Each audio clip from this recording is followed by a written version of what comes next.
Hello Ken, ORM. Para itong tagapagsalin ng database at PHP, imbis na gumawa ng mahabang SQL, diretso na ka na lang gumamit ng mga function at objects para mag-add, edit, delete at kuha ng data. HTTP request at routes. Sa Laravel, ang ruta ang nagsasabi kung anong gagawin kapag may dumaan na URL. Siya ang nag-uugnay ng request papunta sa tamang function o controller.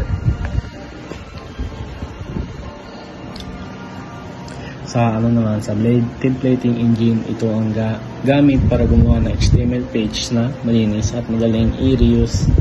May mga shortcut para sa loops.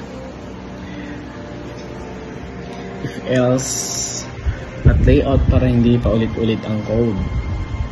Sa security features, may protection laban sa hack gaya ng CSRF, XSS at SQL injection. May built-in na login system, password hashing at control kung sino ang pwedeng makita ng data.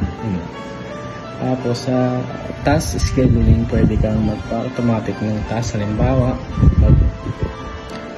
magpadala ng email o linisin ang database gamit ang scheduler ng Laravel, tapos ipapagana ito ng cron job sa server.